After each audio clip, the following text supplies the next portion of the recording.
लंबोदर का अर्थ होता है लंबा उदर यानी कि बड़ा पेट। भगवान गणेश का बड़ा पेट हमें यह दर्शाता है कि हमें अपने क्रोध को पेट में दबा कर रखना चाहिए, क्योंकि क्रोध की अग्नि संपूर्ण विनाश करने वाली होती है। क्रोधासुर को भी उसके क्रोध का दंड देने के लिए ही भगवान गणेश ने लिया ये लंबोदर अवतार। बात उस समय की है जब समुद्र मंथन में निकले अमृत कलश के लिए असुर देवताओं से लड़ाई करने लगे। तब भगवान विष्णु ने मोहिनी अप्सरा का रूप धारण किया। उनके मोहिनी रूप को देखकर सभी राक्षसों का ध्यान उनकी तरफ चला गया। मोहिनी रूप ऐसा था जिसे देखकर दानव तो क्या, स्वयं भगवान शिव भी उन पर मोहित हो गए। उनके इस रूप को देखकर श्री हरि ने मन ही मन हंसते हुए मोहिनी रूप का त्याग कर दिया और अपने असली रूप में आ गए। शिव जी को अपने ऊपर बड़ी खिन्नता हुई। उसी कारण उनके शरीर से एक अंश की उत्पत्ति हुई जो महाशक्ति संपन्न एवं अत्यंत पराक्रमी असुर में बदल गया। वो असुर देखने में अत्यंत भयानक था। उसके नेत्र तांबे के थे जिनमें अद्भुत चमक थी। वो उत्पन्न होते ही चलने लगा और शिव जी की प्रेरणा से वो दैत्य गुरु शुक्राचार्य के पास पहुंचा और उनके चरणों में प्रणाम करके बोला, प्रभु, आप मुझे अपना शिष्य बना लीजिए और मुझे आज्ञा दीजिए कि मैं क्या करूं। तुम कौन हो?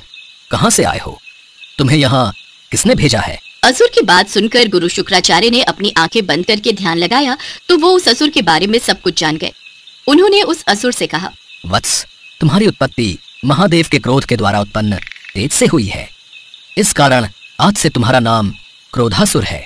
भगवान शिव के अंश से उत्पन्न होने के कारण तुम उनके पुत्र हो, इसलिए तुम परम प्रतापी कहलाओगे। गुरु शुक्राचार्य की बात सुनकर क्रोधासुर बहुत प्रसन्न हुआ। दैत्य गुरु शुक्राचार्य ने उसे सभी शिक्षाओं में पारंगत किया। एक दिन क्रोधासुर ने शुक्राचार्य से कहा, आचार्य, मेरी इच्छा ब्रह्मांड पर विजय प्राप्त करने की है, इसलिए आप मुझे इसका उपाय बताएं कि मैं किस प्रकार तीनों लोकों को जीत सकता हूँ।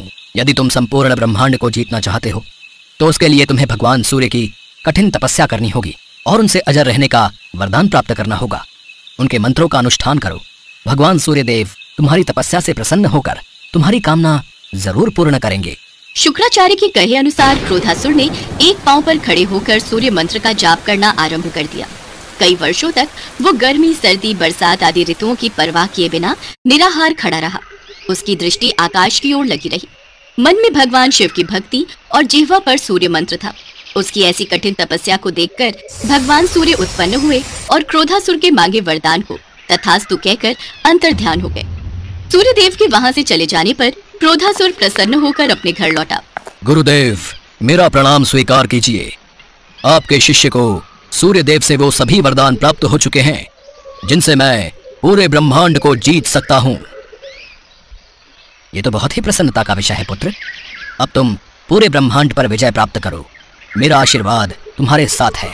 सूर्य देव से मिले वरदान के द्वारा क्रोधासुर को अजय रहने का वरदान प्राप्त हो चुका था। क्रोधासुर ने धरती लोक तथा स्वर्ग लोक सब जगह अपना राज्य स्थापित कर लिया। उसने सूर्य लोक पर भी अपना आधिपत्य स्थापित कर लिया।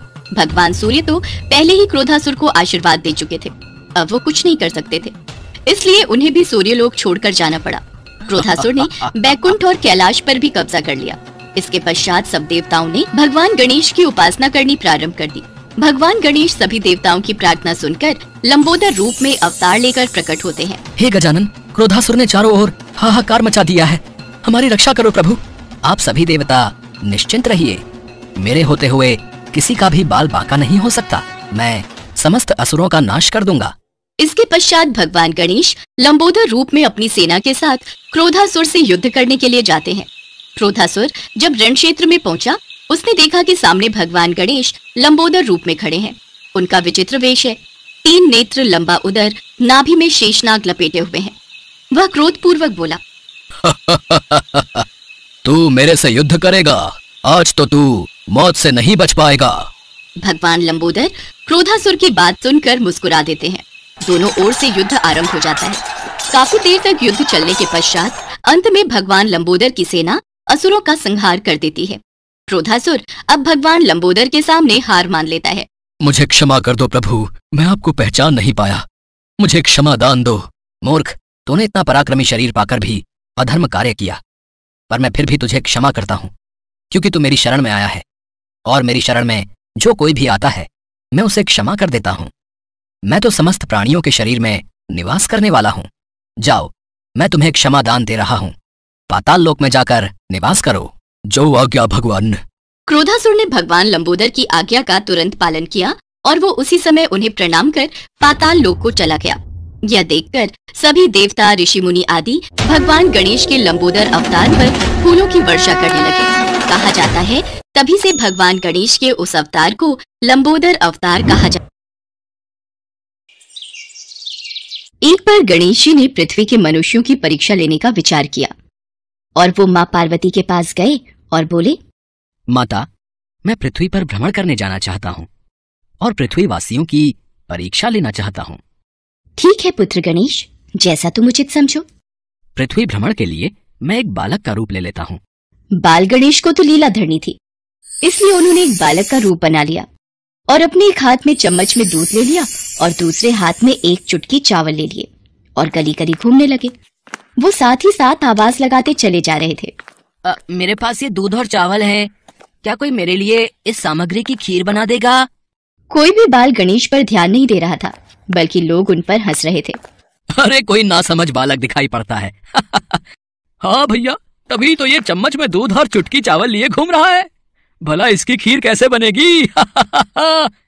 गणेश बाल रूप में लगातार एक गांव के बाद दूसरे गांव में इसी तरह चक्कर लगाते हुए पुकारते जा रहे थे, पर कोई खीर बनाने के लिए तैयार नहीं था। सुबह से शाम हो गई, गणेश जी लगातार घूमते रहे।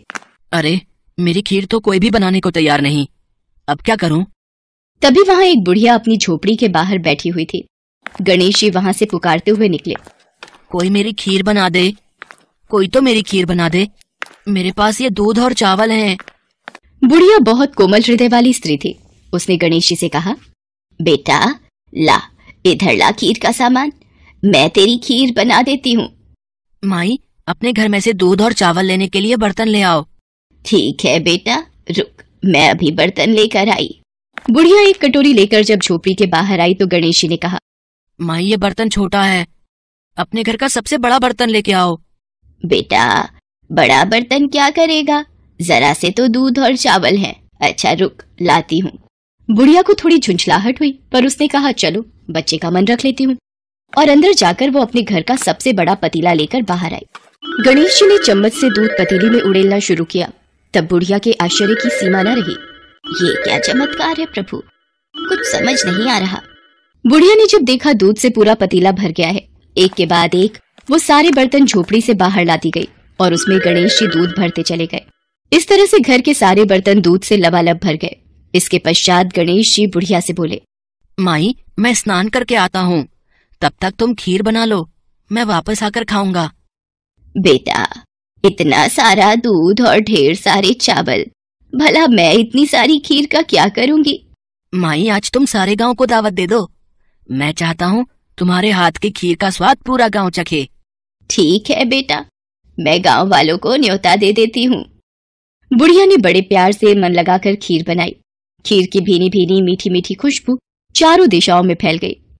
खीर बनाने के बाद वो हर घर में जाकर खीर खाने का न्योता देने लगी। आज मेरे घर खीर का प्रसाद बनेगा, आप सब चखने जरूर आना। अम्मा तुम इतने लोगों को खीर कैसे खिलाओगी, कुछ समझ में नहीं आ रहा। ठीक है अम्मा, हम आ जाएंगे। लोग बुढ़िया पर हंस रहे थे। बुढ़िया के घर में खाने को दाना नहीं और ये सारे गांव को खीर खिलाने की दावत दे रही है। चलो चलकर देखते हैं भाई, कौन सी खीर बुढ़िया माई खिलाने वाली है। चलो चलो। धीरे धीरे लोगों की भीड़ बढ़ने लगी। लोग खीर की खुशबू से खींचे चले आ रहे थे। सारा गांव बुढ़िया के घर में इकट्ठा हो गया। जब बुढ़िया की बहू सुमन को दावत की बात मालूम हुई, तब वो बुढ़िया के पास वापस आने से पहले ही वहां पहुंच गई। उसने खीर से भरे पतीलों को जब देखा तो उसके मुंह में पानी आ गया। ये माँ जी ने इतनी सारी खीर आखिर बनाई कैसे? पर अभी तो खीर की खुशबू इतनी अच्छी लग रही है कि कुछ और सोचने की जगह मन कर रहा है बस जल्दी से इस खीर को खा लूं। बहुत जोरों की भूख भी लगी है। खीर को देखकर सुमन के मुंह में पानी भर आया। एक कटोरी में खीर निकालकर वो दरवाजे के पीछे बैठकर खाने की तैयारी करने लगी। इसी बीच खीर कटोरी में डालते हुए कुछ बूंदे नीचे गिर गई और गणपति जी को भोग लग गया। वो प्रसन्न हो गए। अब पूरे गांव को खाने की दावत देकर बुढ़िया वापस अपने घर आई तो उसने देखा, अरे बेटा तू आ गया स्नान करके, खीर तैयार है, चल बेटा मैं तुझे गरम गरम खीर परोस देती हूँ। माई भोग तो लग चुका है। तुम्हारी बहू ने मुझे खीर का भोग दे दिया। मेरा पेट पूरी तरह से भर गया है। मैं तृप्त हूँ। अब तू खा, अपने परिवार और सारे गांव वालों को खीर खिला। पर बेटा, ये तो बहुत ज्यादा खीर है। सबका पेट भर जाएगा, इसके बाद भी ये बच जाएगी। उस बची खीर का मैं क्या करूंगी? माई, जो भी बची खीर होगी उसे रात में अपने घर के चारों कोनों में रख देना। मेरे कहने पर तुमने इतने प्रेम से खीर बनाई, तुम्हें गणेश की चमत्कारी खीर बनाने का मीठा फल अवश्य प्राप्त होगा। ये कहकर मानो वो बालक ना जाने कहाँ गायब हो गया। इतनी देर में गांव वाले भी आ गए। बुढ़िया ने भगवान गणेश का ध्यान करके सब गांव वालों को खीर का प्रसाद बांटा। जब सारा गांव जी भर कर खीर खा चुका, तब भी ढेर सारी खीर बच गई। ये खीर बच गई, इसे चारों कोनों में रख देती हूँ। अगली सुबह बुढ़िया जब सोकर उठी, हे गणेश, हे गजानन, गणपति महाराज, ये मैं क्या देख रही हूँ? पतीलों में खीर के स्थान पर हीरे जवाहरात और मोती भर गए हैं। विघ्नहर्ता गणेश जी उस बालक के रूप में स्वयं आप ही आए थे। आप तो मेरे जीवन के वारे न्यारे कर गए प्रभु। बुढ़िया को दयालुता का फल मिल गया। उसकी सारी दरिद्रता दूर हो गई और वो आराम से रहने लगी। बुढ़िया ने गणपति जी का एक भव्य मंदिर बनवाया और साथ में एक बड़ा सा तालाब भी खुदवाया। इस तरह उसका नाम दूर दूर तक प्रसिद्ध हो गया।